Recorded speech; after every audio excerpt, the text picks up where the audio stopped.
What's up, guys? mcstu here, and today we're going to take a look at a budget build for Cannon phasers. So phaser cannon build, it's going to be CSV.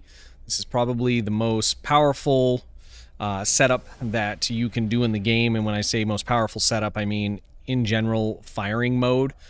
This build isn't going to be the most powerful in the game, but it is going to be very, very good for the kind of resources that it takes. So on this particular build, I have a couple accounts that I have. This one, it doesn't have a lot on it, and you can see my endeavors are really low. So this is going to be pretty conducive, especially for newer players, or if you're an older player and just haven't gone down the road of doing CSV. Cannon Scatter Volley is what I mean when I say CSV, and you want to put something together and get something that works kind of right out of the box, fairly easy. We're not going to be using anything paid with the exception of one starship trait that comes from the zStore. So this isn't a free build, this is a budget build. So something that you can grind for in the game. If you don't have the starship trait that comes from the zStore, that's okay. It doesn't break the build. In fact, we'll jump over a little bit later to another account where I have basically nothing on it. It's an engineer, and all we have is we don't have any zStore traits that we're using on the build, and it does similar to it. It doesn't do as well because tacticals, captain's abilities are just so much more powerful, especially when you have the right personal space trait. So, but this can be put onto a science character or anything else that you want, and will still work very, very well. So when we say work very, very well, what are we talking about? You can do pretty much any advanced content you want to.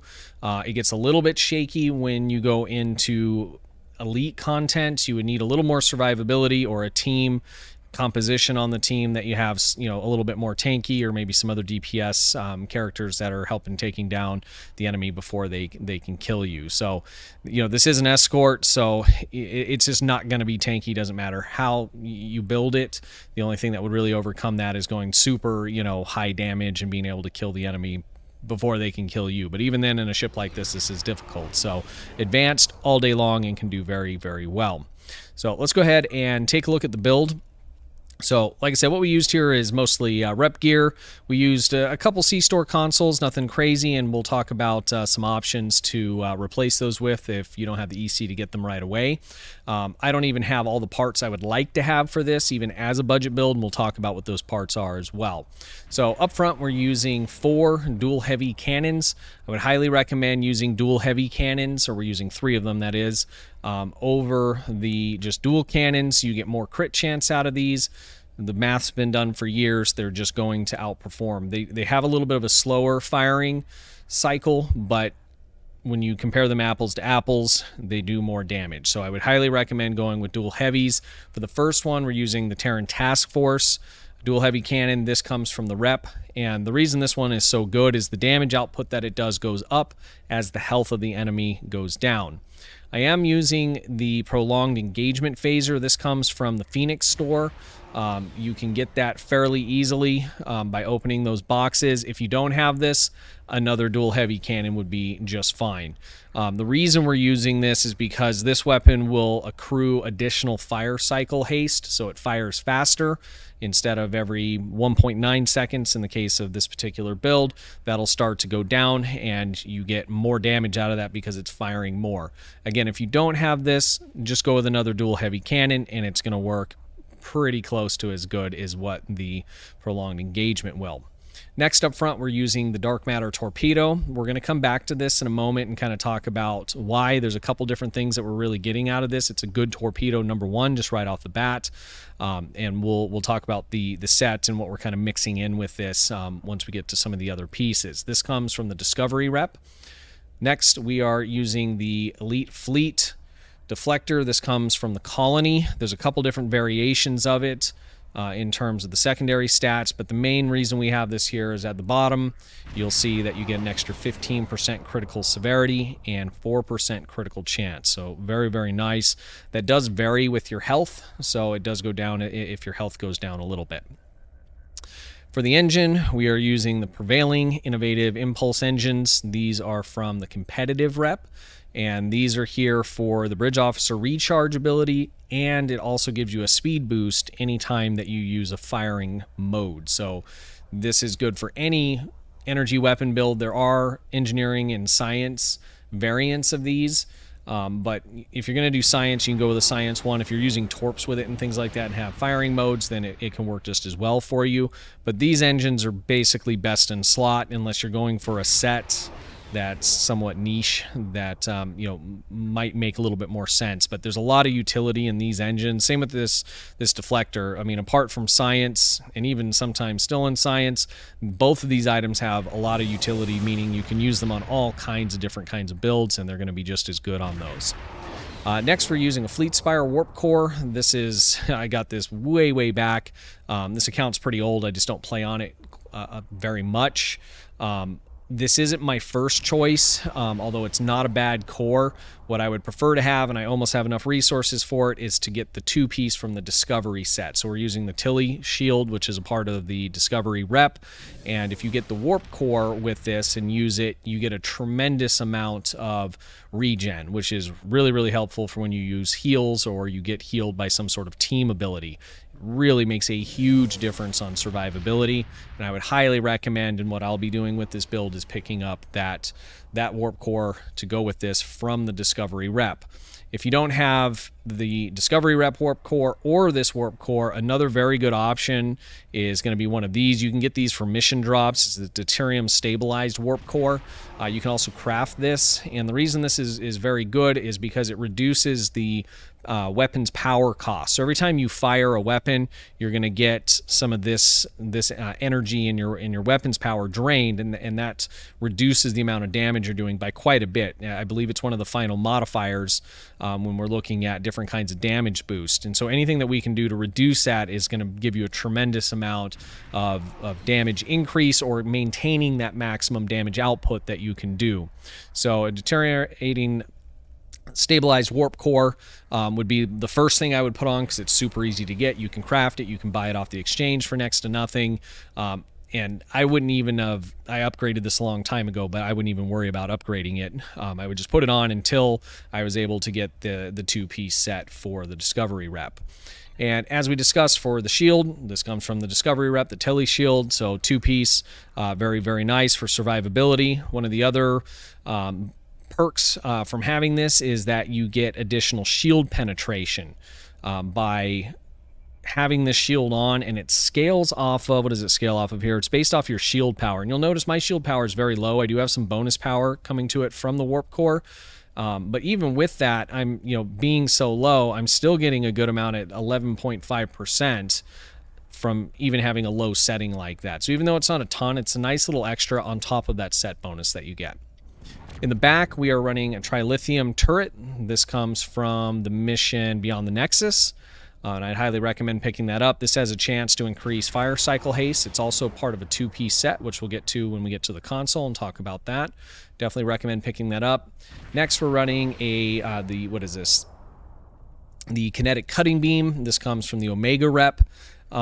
This would probably be better off with another turret. If you don't have this, it'd probably be better off either way, because the 2-piece set from this and the Borg assimilated console, it's just not super great. It's just what I had, but having another turret I think is probably going to outperform that. You'd have to play with it. There's also some rep turrets, in particular the one from the Gamma rep that is phaser and would definitely outperform this just sitting there by itself. So I'd highly recommend taking a look at that.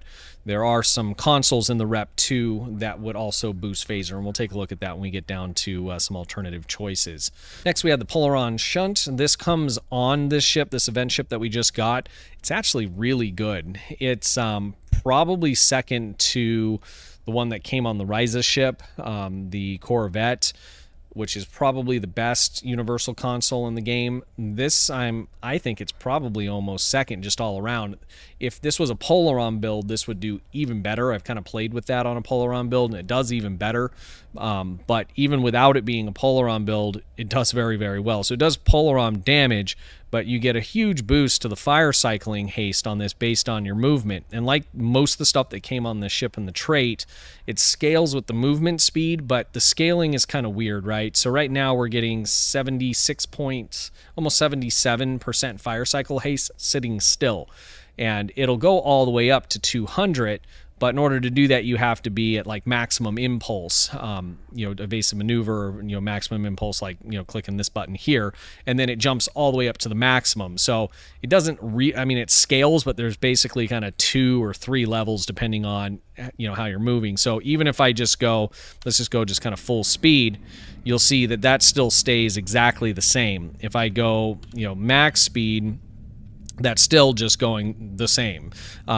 So if I do evasive maneuvers on top of that, let's see what it does if it's going to work today. Now you can see it's at 200. So you have to be at maximum plus evasive maneuvers in order to get that all the way up. And let me just go without that. Yeah, same. So basically you have to be using this full impulse or evasive maneuvers in order to get the 200. Otherwise, at a straight stop, you're going to just get this same basically 77% haste. So, but that's a huge amount of haste. That means it's almost firing twice as fast as it otherwise would be. So it's a very, very good weapon. Next in the device slots, we have a battery, and this is for energy weapons. This is one of the advanced ones, so we're getting a little bit of an extra. I'm getting a lot of extra boost because of a duty officer I'm getting, and when I say a lot, I mean I'm getting a lot of line items here. It doesn't really do a ton, so if you don't have this duty officer, it's not going to be a big deal. It does come from an event that comes up once a year, so you can get it. But the advanced ones give you 20% bonus energy damage, along with Starship shield penetration, which is nice. If you're using the regular ones, you'll just get the 20% boost, which is still very good. Now we have deuterium surplus. This is giving us a speed boost. I have this down in my speed boost bar here. So if I click on this, it's going to give me a nice little boost. It's almost like using evasive maneuvers for a short period of time. Helps with movement around the map, which in this ship, because it's a pilot ship here, it's not a super big deal. But it's nice to have, especially on any other build that you might have. I only have this T6X. I don't have it X2 because I didn't have enough coupons on this particular account.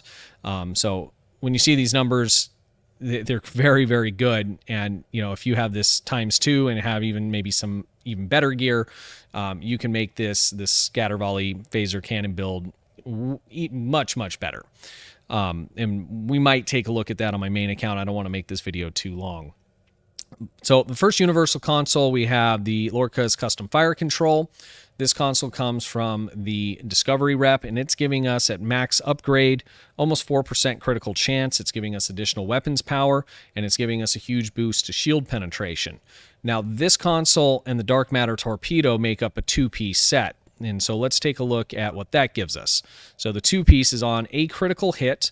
You're going to get a critical severity buff for 20 seconds, and that can stack up to 25 times. So if you have at least a 25 or 30% critical chance, even if you had lower than that, you're going to be getting a critical hit, at least while you're in combat, obviously, at least once every 20 seconds. If you're getting more than that, it's going to stack up more. So if you're at 30% or more, this is going to stack up very, very fast, and you're going to have an extra 25% critical severity, which is quite a bit extra bonus damage. So having this 2-piece is very, very good. You have to be careful about chasing, set bonuses, because a lot of times people will go down the road of, I need this set and that set and all these other things, but the set isn't worth sometimes running a particular piece of it.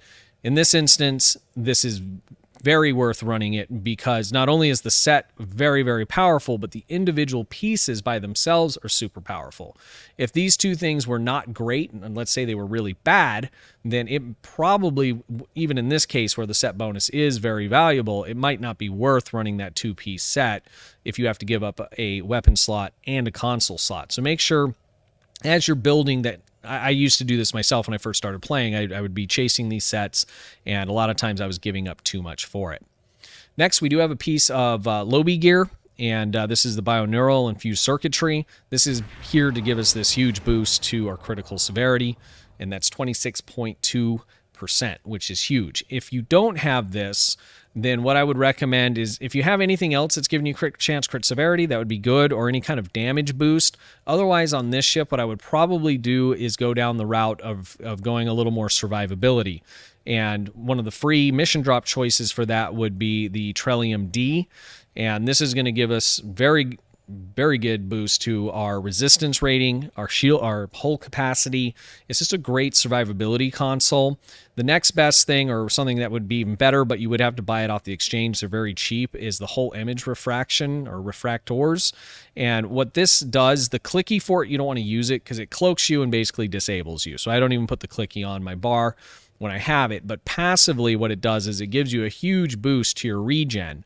And when you mix that with the two-piece from the Tilly Shield and from the Discovery Warp Core, which I don't have yet, and that's why I'm working towards it, those two pieces in conjunction with this console will make you, I don't want to say unkillable, but unless you are like a tank with no other survivability where you're attracting all the damage, it'll make it very, very hard to die, and you will get a very nice amount of regen and survivability, especially when you're using heals.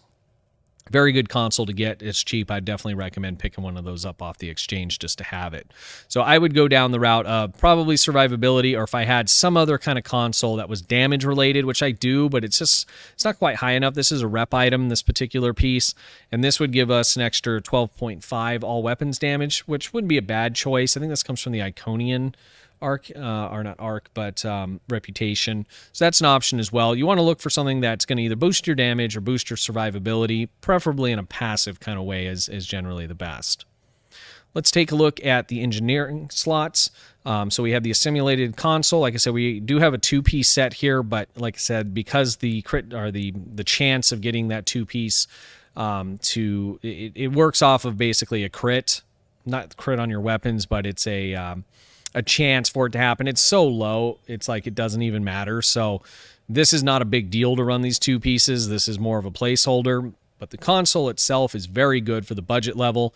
The main reasons for that is you're getting a nice little boost to your critical chance, you're getting a very good boost to your critical severity, and you're getting more weapons power, which is very, very nice to have. Weapons power is huge. Make sure you crank up weapons power, 101, as soon as you get in your ship, as long as it's a energy weapon platform, that is.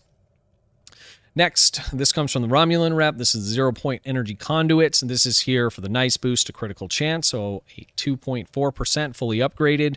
This is also going to give us an extra 2.4 power to all subsystems. So that's where we're getting some of this green here. This green is like bonuses, and bonuses essentially are coming from something like this here, or the assimilated console where we're getting the extra for the weapons. So you can see the weapons, even though they're at 100%, we're actually sitting at 125 because there's a bunch of extra bonuses going for that. So weapons, power, critical chance, critical severity, very good things to have. Next, we're using the Approaching Agony Universal Console. There was quite a few giveaway codes that went out from third-party websites. Many of you guys should have this if you were playing over the past year or so. You can also pick it up off the exchange. It's more of a placeholder. I mean, a lot of this ship, obviously being budget, would be completely replaced as you upgrade gear, get more Lobby gear and ship consoles, things like that. But it's a halfway decent console. We're getting a nice little boost to our phaser damage. It's a Cat 1 15%. And we're also getting a 1.5% critical chance. The clicky on it's pretty nice as well. It's this one here. And essentially what this does is it's going to create this ball of agony area of effect doing phaser damage, and it's going to debuff the target by 25% all damage resistance, which is really, really nice. There's a 25% chance to disable. Not really a big deal, but for larger targets, this is nice to put it on there. It does a damage over time and debuffs the target. So while you're shooting at it, it dies faster. Next, let's talk about the console that came with the ship. So this is the Elite Alliance Squadron's Beacon. On first glance at this, I thought it wasn't really great, but have actually been getting pretty good luck out of this thing, I guess. It's important to deploy it. Well, let's talk about what it does. So when you click it, it's going to bring in one of each of these squadrons that are listed. So it's basically 4 different ships it brings in. It's kind of like, any of your other kind of distress beacons that you can use where it brings in ships. But I'm finding that I'm getting anywhere between, as a whole, when I look at it at the end, and we'll talk about the best way to deploy it, but I'm getting anywhere between 12,000 DPS out of it up to 40,000 in some cases, which is really, really good for a free console that comes on a ship. Not to mention, you're getting a plus 8% critical severity passive and additional flight speed. So the console on the budget level all around is really, really good. What I find the best way in deploying this is when you're going into a group, preferably with a lot of ships around and a boss. So, for instance, in a ISE or ISA, an advanced one, towards the end when I'm going in and you have the gates there, you have the tac cube at the end, and then you have a bunch of ads around. Deploying it there gives them tons of targets to be attacking. Or another instance would be Battle of the Binary Stars. Those are just a huge group of ever spawning during the timer, just ships, right? And they're all kind of packed in there. Dropping these in the middle of all of that, they just seem to be doing a very, very nice amount of damage. It's not, again, going to be meta, but again, this is a budget build, and even if these didn't do anything at all, which I didn't really think they were going to be great, I thought they were going to really be garbage, but I was still going to run it because just by having that extra 8% critical severity, that's worth a console slot on a budget build like this. I put them on my bar, I started using them, and I was finding, hey, these are showing up fairly high up when I'm looking at the parser data and how much damage everything is doing. So all in all, this is a great budget console that came on this particular ship for free. Lastly, in the tactical slots here, we're using all Fleet Spire consoles. We're using one locator, and all the rest are exploiters. Once you can get yourself up to 30, 40, 30 kind of the minimum. On my paid account, I want to be at 50s or close to, or higher if it's a Romulan. But on a budget build, or you're just kind of starting out, you don't have all of your endeavors up. I'm not getting a bunch of boosts from that, so that's kind of hard to do. But once you're starting to get up into the mid 30s and 40 range, you really want to be building up your critical severity, so that when you get that crit hit, you're getting a maximum boom for that. So if you're at 30 to 40%, that's happening 30 to 40% of the time while you're in combat, and that's enough. If you can really get up this critical severity, so that when that does crit, you're getting that huge boom while you're hopefully activating and timing out other things. So this build overall is, again, very cheap to put together in terms of the gear. We'll look at the traits and things here in just a moment. And let's just kind of recap weapons. If you don't have the rep gear, if you don't have the prolonged, then just use crafted like I'm using here. For modifiers, I like pen and damage would be the best. It's a little pricey to re-roll this stuff, so that's not fully done. That's why there's an accuracy one on here. If I had my choice, it would be all damage and pen. That's really what I would go for on most of my weapons in most cases here. Again, in terms of consoles, let's say you guys don't have, Lobby for this, and you don't have EC to buy this. I would probably go to survival consoles, or, look at what you got and see, if you have resistance consoles. And with resistance consoles, I would go with something that's all resistance, even though it's lower. If you pick ones that only do a couple, you're going to find yourself in maps where it's not doing anything. The Trillium D, the refractors, anything that's going to give you, a damage boost to this is going to be very, very helpful. If you don't have this other stuff, you got to grind the game and play it. I mean, that's really kind of the bottom line. If you had literally nothing, then, I'm probably putting, I don't know, in these slots, any kind of universal consoles I have, and I'm just doing as much as I possibly can to get marks and dills so I can get these consoles. Until you get those, you're just going to have to deal with stuff that isn't preferable for the ship, and put anything that you can or have that even slightly makes sense in these slots. Let's talk about, we'll just quickly look at the skills. Pretty standard setup here. I'm just going to kind of scroll through it. This is pretty much what I do for all my characters, with some exceptions. I have a video on skills if you search in my channel search bar. There's a couple different ones in there if you're looking for something specific. All right, let's talk about traits. And I'm sorry, I'm trying to make this not an hour long. I will obviously have the chapters. You guys would have seen that by now. But let's start with personal space traits. So this is where this build can get a little more pricey in terms of EC. Okay, so the first top row and this first one here on the bottom are going to be stuff that you have to buy off the exchange. Or if you open lock boxes and you get the personal space trait boxes, you can pick these.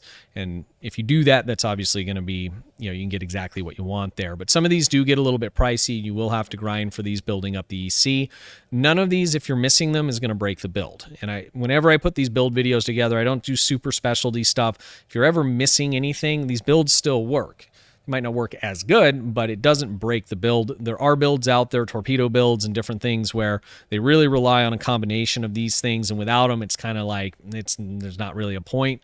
These builds will work without having any, if you're missing any of these items. So let's talk about what these are here. So we have Honor Dead, or I'm sorry, Good Day to Die. And this is specifically for tactical captains. If you're not a tactical captain, you just won't have this. And essentially what it does is it makes this ability here. Normally you can only use this ability, Go Down Fighting, if you're under 50%. And what it does when you click it is you get a plus 20 all damage resistance rating, and you also get a 50% bonus all damage, which is a huge boost. By having a Good Day to Die, that removes the threshold of being below 50%. This is one of my first go-to if I'm starting a new character, saving up and buying this trait. It's usable on basically every single build. Doesn't matter if you do a science on your tactical, or you do tanking, or you do torpedo build, or whatever you do. All damage is all damage, and it's going to help you every time. So this is one of my first go-to. It has just a tremendous amount of utility on it, where there's not going to be a build where you're like, I don't need an extra 50% bonus damage every, minute or so. And we'll talk about how we get this actually back up faster here in a moment. Well, I guess next. So Intelligence Attaché is also at the very top of my list. This is usable on any kind of character, any class of character. And basically what it does is anytime you get a crit hit, it is going to reduce the captain's abilities by 2%. So right now, you see we have 22 seconds. I'd click this. If we were in combat and I was getting critical hits, this would already be recharged and ready to go again, because every time you get a critical hit, you get 2% reduction on that recharge time. That's why this is on my spam bar. If I didn't have this personal space trait, Intelligence Attaché, I wouldn't have this on my space bar. I would click it as I needed it, because it has 45 second to 1 minute cooldown. So I'm going to want to use that specifically. I'm not going to spam bar it. But because I can get this back up while I'm in combat every 20 to 30 seconds, then it's as fast as most of the bridge officer abilities that we have, and that's why it's on the spam bar. Same thing with Attack Pattern Alpha. This gives you almost 50% bonus all damage for 20 seconds. It gives you 5% critical chance, and it gives you almost 50% critical severity. It's insane.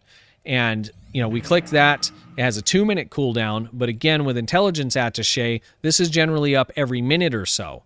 So you could, if you wanted to really micromanage that, even with Intelligence Attaché, be clicking it. I just find for the way I play and how I like to play, I can just put it on the spam bar and it just goes.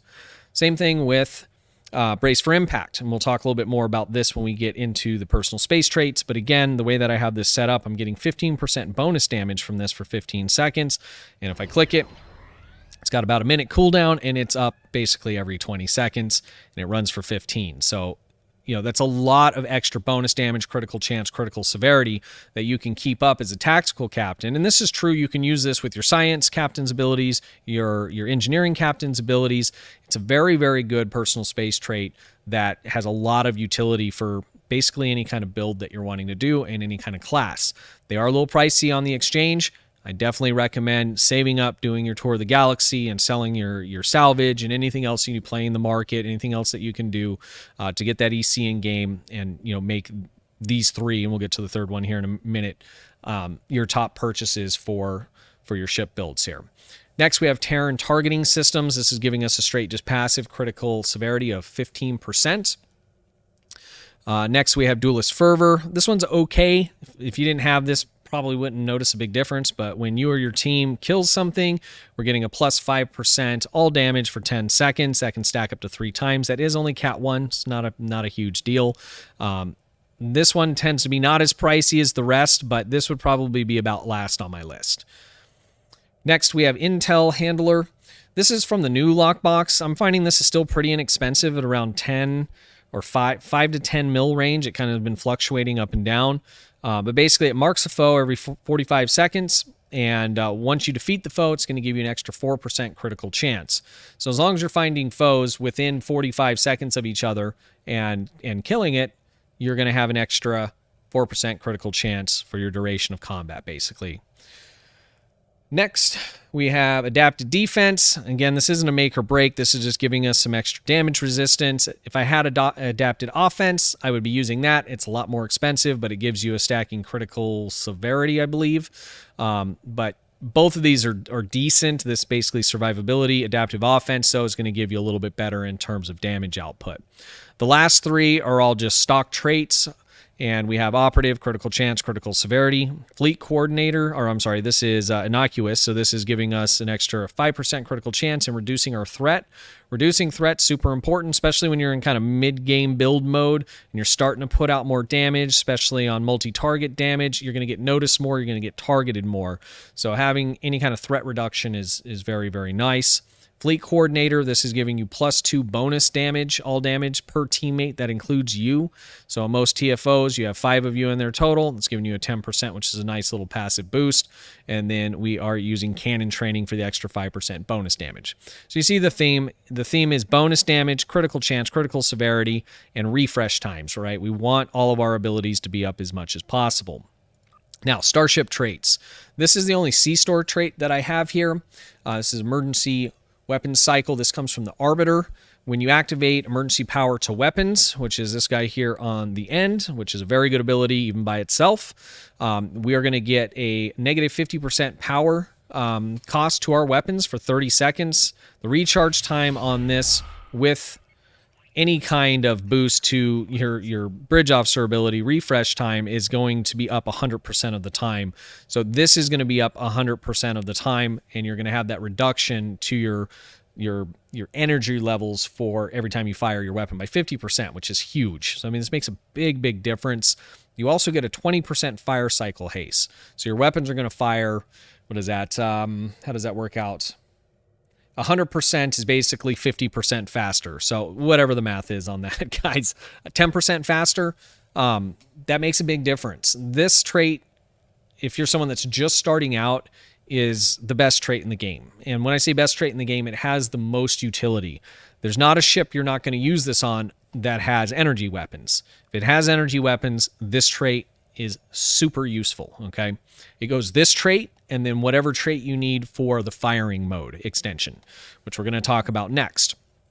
This is the firing mode extension we're using for CSV. It's Withering Barrage. This is extending our Cannon Scatter Volley out for 4 seconds. So the way that it works is the maximum reduction I can get on this is 50% reduction in the cooldown. The ability runs for 10 seconds. So the stock cooldown time's 30% or 30 seconds. If I'm running Photonic Officer along with just the rest of the way the ship works, I'm going to have this recharge basically every 15 seconds, which means it's down for 5 seconds because it only runs for 10. So by having Withering Barrage, we get another 4 seconds on the amount of time that it's active, meaning now it's only going to be down for 1 second, which is huge. And that means this is up for basically 99% of the time, which is a night and day difference on performance. The best part about this extension trait, you used to have to buy it. Now, if you just roll a Klingon recruit, and I believe there's still an event going right now, create the Klingon character. I have a video on that. I'll put it down in the description. But if you get a Klingon recruit and go through the requirements it needs, you can unlock this trait for free across your entire account. So super easy to get. Don't have to spend any money. Even if you don't have the emergency weapon cycle, it's okay. I mean, having it's better, but it doesn't break the build. Having Withering Barrage, it doesn't break the build, but you're just not going to be able to keep your main firing mode up as long. But since you can get it for free, everybody can get to work on grinding that if you don't already have it, and you can get it by just playing the game, which is super awesome. Next, we have the trait that comes on this particular ship. And let me also caveat, if I had the Temerian, the winter event ship that we just got, which I don't have on this account, I would be using that trait as well. So that trait gives you, I believe it's some debuff, and it also recharges your captain's abilities. So if you don't have, the EC to buy intelligence attaché and you got the winter event ship, you want to be running that trait because that will I don't want to say take the place, but supplement not having intelligence attaché. And again, at intelligence attaché and the winter event ship helps recharge your captain's abilities much, much faster. So if I had that, I'd be running it. The trait that came with the 14th anniversary ship is very good as well. So basically what it does is weapons attacks during AoE firing modes, which is Cannon Scatter Volley, which is what this build is, or Fire at Will is also, it would work on. Is, and let me click on it so it pulls it up here, is going to give us a debuff to the enemies that it hits. This also works for torpedo spread. So anything that spread, fire at will, or scatter volley. And it's giving us a debuff of negative 28.7% to the enemy. So it reduces their, and it's not a percent, I'm sorry, it's just negative 28.7, which is a pretty nice debuff. SAD, which is another shortened name for Superior Error Denial, comes off a lockbox ship. It does a little bit more than this, and it has another effect, but this is very similar for being a free trait. And again, like the universal weapon, this does, or is supposed to scale with your speed, but it doesn't really unless you're, it's basically either this or you're at a maximum speed and then it'll start to jump up. So you can see the difference there. So all of the event stuff we got here for the 14th anniversary, it says scale, but it basically has two modes. Whatever it is, sitting still or moving around casually, or if you're at max speed, then it'll give you the maximum amount. I don't think that's exactly how it's intended, but to be honest, I don't mind it, because if it's fully scaled, like, that sounds like it would, if you're going really slow, then you wouldn't really get a lot from this, and it wouldn't be as good of a trait.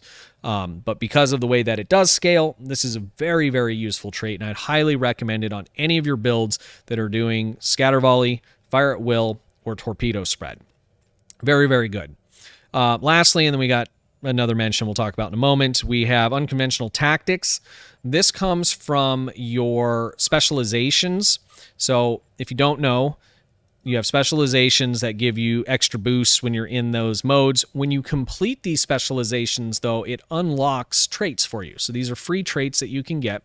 So once you complete this particular one, which is strategist, what you're going to get is said trait. And what this trait does is activating brace for impact, increases your damage for a short period. So you're getting a 15% bonus damage. Bonus damage is Cat 2, so it's a very nice modifier there. And it's all damage for 15 seconds. And this is a captain's ability that all captains have. So this isn't tied directly to just being tactical. So this is a decent trait regardless of what class you are. And it's pretty nice effect. And again, I keep wanting to say, there's better stuff, but of course there's better stuff. We're talking budget here, right, guys? So very good on the budget end to get. Lastly, I put on here the carrier wave shield hack. If you're running this with tractor beam, what it does is it takes shields offline, which is nice. If you don't have it, it's not a big deal. This was more a filler. If I wasn't making a video on this, I'd probably put Honor Dead because it's a really good survival trait, but it's really expensive on the exchange now. I got it back when it was in the choice boxes, and it was basic, next to free almost on the exchange. Now it's a lot more money because you have to get the ship for it to come off of. On this account, I don't have a lot of other choices here of stuff to put on there. So, the sky's the limit really on, things you could put there. History Will Remember would be a good survivability one. Well, maybe this doesn't have tracked fire. Strike from Shadows would be a good all-around utility one. There's quite a few other traits. What you need to do is look at what you have and see what makes sense. What's going to boost your damage, what's going to recharge your abilities faster, or what's going to debuff the enemy, cause a damage resistance reduction, and fill it in with whatever you have. All right, so that is the traits. Let's talk space reputation here real quick, and then we'll kind of move on. I wanted to quickly just show the engineering character I have build. We're not going to go all the way through that, but you'll see how similar it is. These all come from completing your reps. So on every different level of rep, you'll see the first is going to be some ground ones, then you're going to get some space ones, then you're going to get some ground ones, and then some space ones, and so on. And every single rep have these rep traits that unlock on every different level. And so for energy builds, this is kind of questionable, but we'll talk about that. So magnified firepower, we're getting bonus damage to our energy weapons. We're going to come back to that other one. We're getting critical chance. We're getting critical severity. And this is giving us critical chance based on our hull. So we're not getting as much in a ship like this, but it's still well worth it at 3.2% to have this full. Lastly here, I'm using auxiliary power configuration, and this is the offensive version. There's a defensive version of it as well. And basically what it's doing is it's giving us some bonus damage and accuracy that scales with our auxiliary. Now, I'm not boosting my auxiliary at all because on this build that wouldn't make sense. If I cranked it, I would get a little bit more out of this, but losing out on speed or weapons power is going to be a massive net loss to your ship's performance. So while we're not being able to maximize this, we're still getting a little bit something out of it. I mean, there's a console on the ship that's giving us this same kind of bonus damage, and it's worth filling up a slot. So it's definitely worth filling up here. There are some other choices. You could go maybe with something that helps recharge your bridge officer abilities, which would obviously be helpful. I don't know. I still think that's probably best. There's some healing ones as well. So, I mean, you have to kind of look through that. But these first, let's put this in a better order. These first three are basically must-haves for any of your energy weapon builds. And let's reorganize it again. These first three now are good for pretty much any build. Critical chance, critical severity are always useful regardless of what you're doing. Magnified firepower is obviously for, energy weapons. So if you're doing science or you are doing torpedo build, that wouldn't really make sense, right? Let's just take a quick look at the bridge officer, or I'm sorry, the duty officers that I am using here. This first guy is giving me a chance for some critical severity with my energy weapons. These can be a little pricey on the exchange, but it has a 3% chance. If I took this off, I'm not going to notice any kind of difference in this build. The main thing is having this con officer. This comes from the Phoenix packs. It's very easy to get. And what he does is he allows me to recharge my evasive maneuvers very quickly by using emergency power to engines. So you'll see when this comes off of the activation period, we have our cooldown. I click on that, and we got 4 seconds, and I can use it again. That's a very nice thing to have to be able to reposition and move around. Now that kind of ties in with the next one here. So reduce time for emergency power to subsystem abilities, okay? So we have what we just used, emergency power to engines, and we also have emergency power to weapons. These share a universal global cooldown, okay? So by using either one of these abilities, it can reduce the cooldown of the other. So we're at 30, we're going to be at about 30% or 30 seconds by the time this gets off. And let's just see if this procs. I believe I am running 2 of them. So if I click this again, it didn't proc that time. So these are on a chance. I'm running 2 of them here. And basically what we're getting is a 30% chance. 3 would be preferable to kind of go between these 2 to help keep these cooled down more. But having 2 of them at this particular rarity, you're just kind of going to get it a little bit. If I took these 2 off, again, it's not going to break the build because I'm using the photonic officer in order to cool down my abilities, and we will talk about bridge officer abilities here in just a moment. Exocomp, this comes from event, comes up once a year.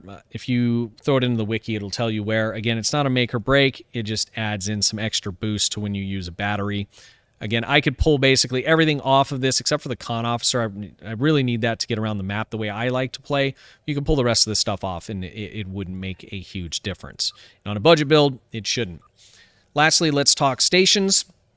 And again, on a budget build, you're going to have some filler, and you're going to notice I got some copies here, okay? It's because I don't have a bunch of extra abilities that are premium in order to use these up. So for instance, you see torpedo spread here twice. I'm using torpedo spread 2, and 1 is just not being slotted. I don't have anything for that. I don't want to use tactical team because the activation time on this, I think it's a 2-second activation time. It doesn't allow you to use any of your other abilities while that's activating, your bridge officer abilities. And that's a problem for me, and it's not worth the bonuses that you get from this. So I'm not going to slot it regardless, and I don't have anything else good there. If I had distributed targeting or something like that, that would be something good that we could put in there, but I don't have it on this account. Let's just go through the rest of the tactical, and then we'll go through the rest. So I have beam overload. I don't have any beam weapons on here at all. The reason I have this here is because when I use beam overload, it procs the engines that are on the ship that we discussed earlier. So activating any tactical mode is going to give me a boost. to my speed and a reduction for tactical bridge officer abilities. So it's filler, but it does have some utility to it, which is nice. Next, we're using attack pattern beta. This is giving us a debuff when we're firing our weapons. Debuffing that enemy means they die faster, and then obviously our max fire mode. Now, if you're in a ship that doesn't have a lieutenant or a commander tactical, you can still get by for Cannon Scatter Volley in the lieutenant commander slot. Having it in the commander is definitely better, but again, you can make that work like on something like the Vengeance. This build would work on the Vengeance, no problem. For our other tactical slot on this particular one here, I am using Chemosight along with the Torpedo Spread 2. And so what I'm doing with this is I'm manually firing, if we look down here, my torpedo. And so what I'm doing is I'm proccing, or I'm activating Torpedo Spread, Chemosight, and then firing my torpedo manually. And that's giving, that combination of things is giving you a good amount of damage. Chemosight does very, very well with torpedoes. So you have a 10% chance of Chemosight proccing with energy weapons and doing a nice little small AoE radiation damage. It's 10% though with energy weapons, but when you have it going and you fire torpedoes, it's 100% of the time. And when you do it with torpedoes and torpedo spread, now every single one of your torpedoes, regardless of what kind it is basically a mini little AoE radiation bomb that goes off and does a good amount of damage, especially if you're timing this out right. You have to pay attention with it and activating spread and then Chemosight, and then you get a couple bad guys in front of you. Fire your torpedoes, spread hits on all of them, and you're doing a very nice combination of damage by tying those together. It took me a little bit of practice to kind of get that timed out and remember to actually do it and activate it and fire it. But it's definitely nice to do, even if you're using the spam bar. You could throw it in the spam bar.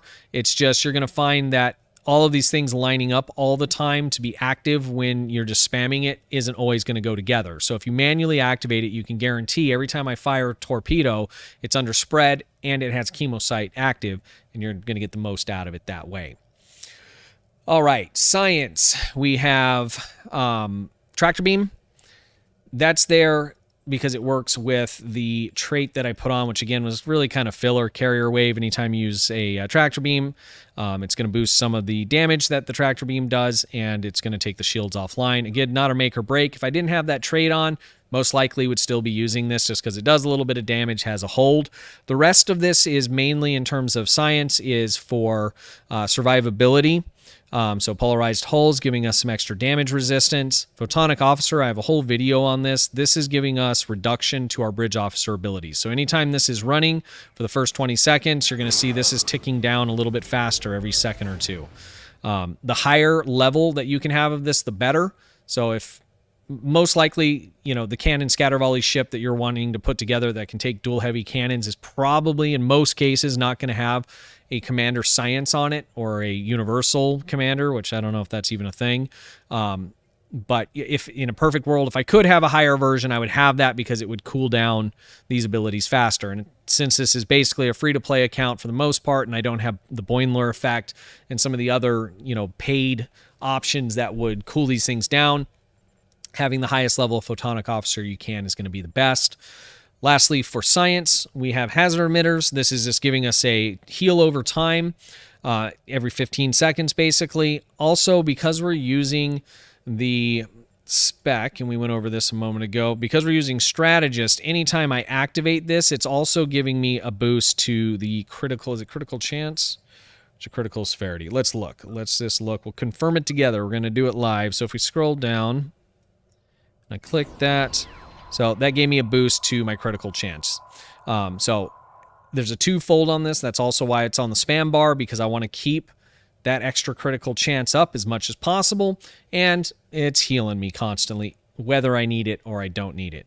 Again, with having Photonic Officer running, this is up almost full time.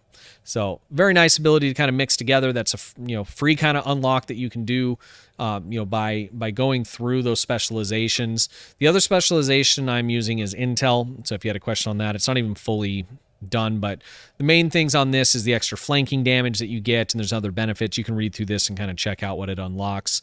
What it unlocks I wouldn't be using anyways, but the spec is very good. Lastly, for engineering, we have emergency powered engines, which we already talked about. We have polarized, or I'm sorry, reverse shield polarity.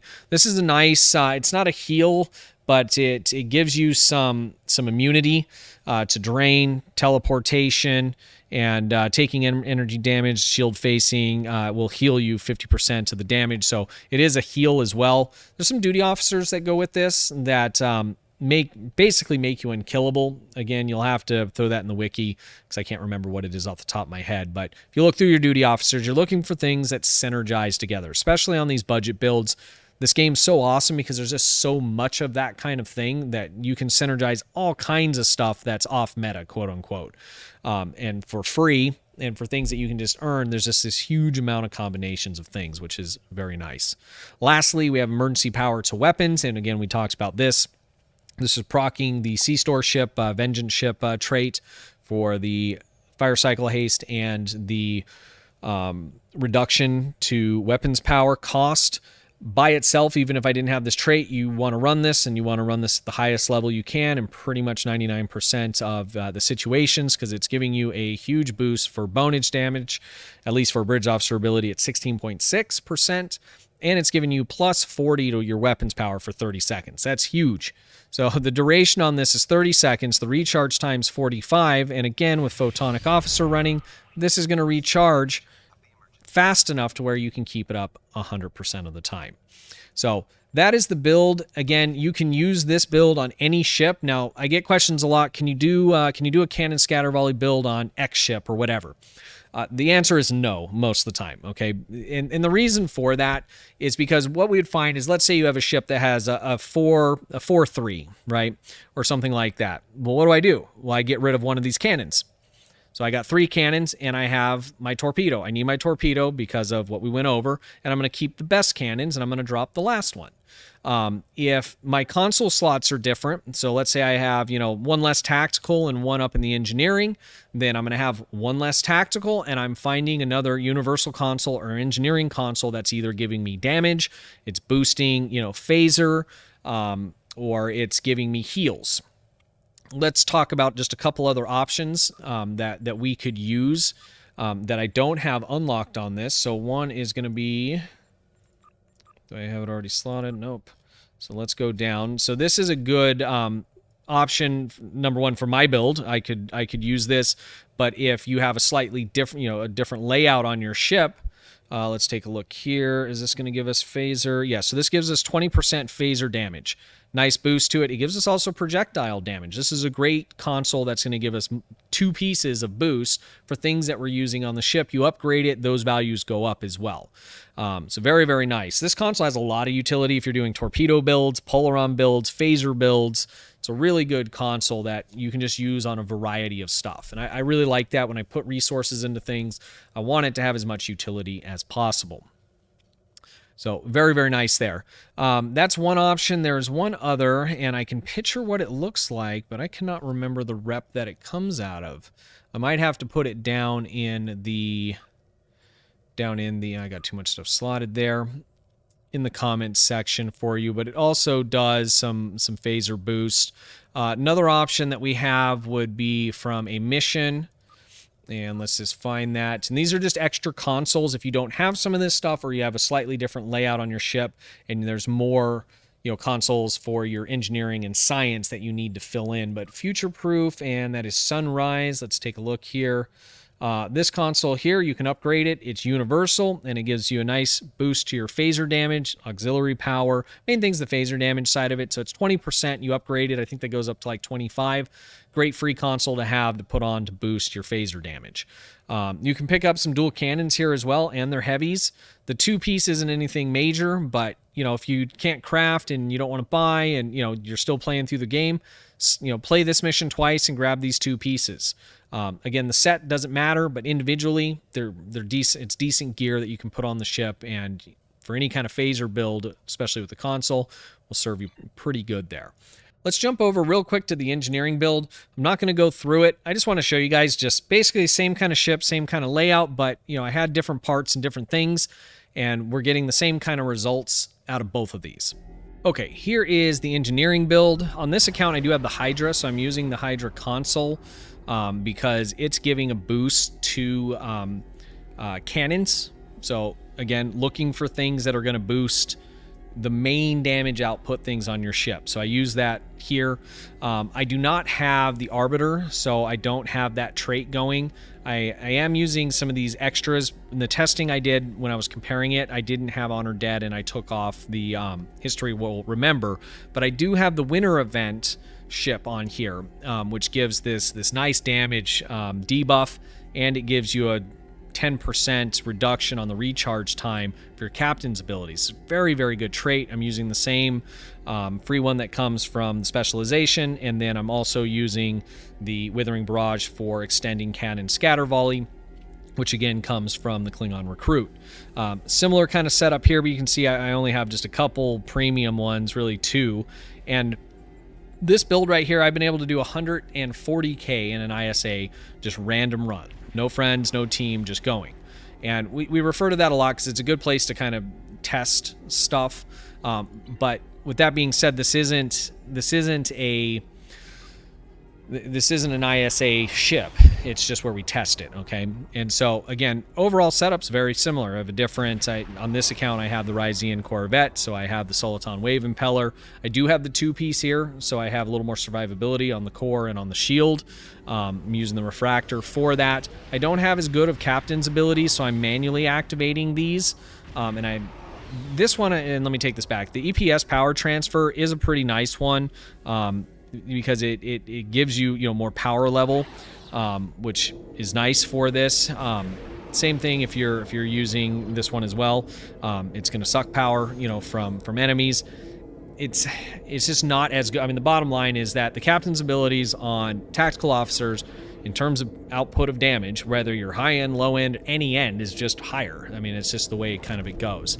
So on an engineer, I'm not as worried about having Intelligence Attaché, which is a pretty expensive personal space trait, but you can see how these are pretty close to the same. Now on the build that we just went over, and on this one I'm not going to show any runs because it's just gone real long, and I'm sorry, some people are like, hey, get to the point, but others enjoy the nuance, and I'm nuance oriented, so I like to try and not just be specific, but really kind of give context to everything that we're looking at here.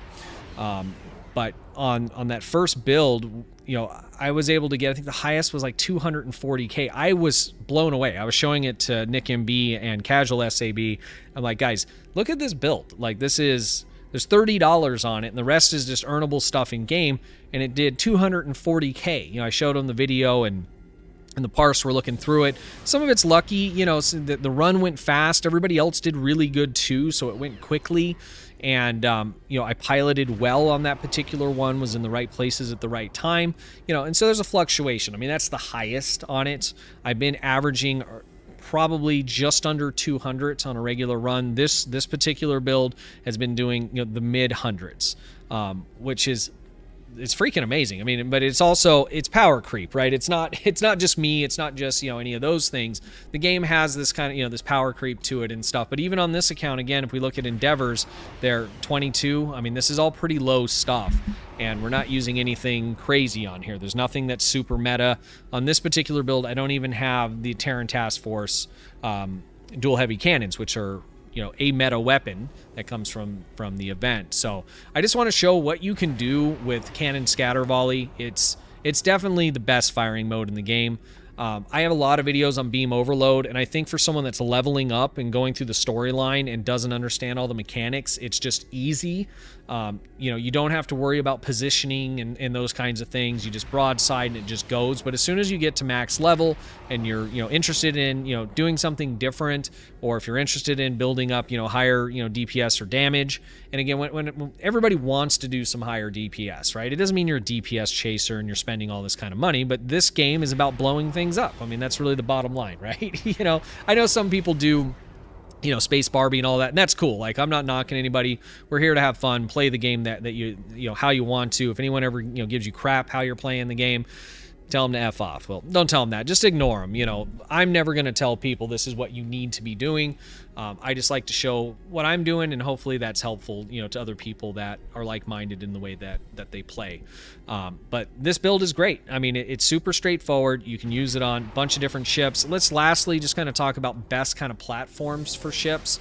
For cannon scatter volley, number one, it needs to be able to equip heavy cannons or dual cannons. So you want to make sure you're checking that. A 5.2, 5.3 setup is generally going to be your best because you can have more cannons up front. You'll find if you ever look at super high-end builds, they don't have a torpedo up front. They normally put it in the back for the two-piece. And, you know, because you would get more damage out of having another cannon over the torpedo if you had some of the higher end traits that come from lock boxes and are super expensive, right? But that's not what we're talking about here. So ships that are going to have that kind of layout preferably have in your bridge officer slots the cannon scatter volley, the rank 3 of it for the commander. That's just going to do more damage, hit more targets.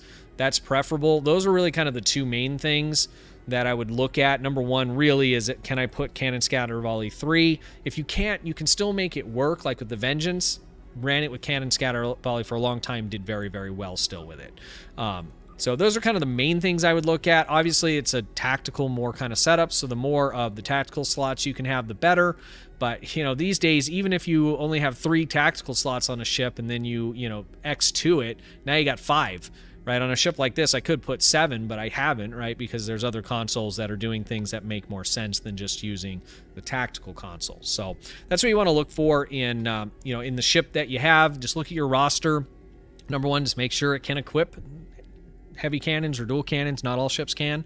And see what's that highest, you know, firing mode for tactical that you can get on it, and you can basically overlay this same build. Again, if things are organized different, just move it around and fill it in with what you have. Or, hey, join the Discord and ask your questions in there. We've got a community of 3,000 members. We're more than happy to talk shop with you and talk ship builds. So if you have something, you know, different, you're just, you know, I'm sure you can transfer this over, but if there's just that last console, should I use this, should I use that, it's the perfect place to ask. A bunch of great guys and girls in there, and we'd love to have you. So with that, I'm going to finish it up. I think we're right at the hour mark here. If you're still here all the way at the end, I really appreciate you sticking around. I hope it was helpful. If it was, please hit the thumbs up button, hit that subscribe button so you get the notifications. And until next time, I appreciate you. Have a good one. Bye-bye. Hey guys, appreciate you watching. Be sure to hit the thumbs up button, ring the bell, and sub to the channel for the latest news updates and how-to guides.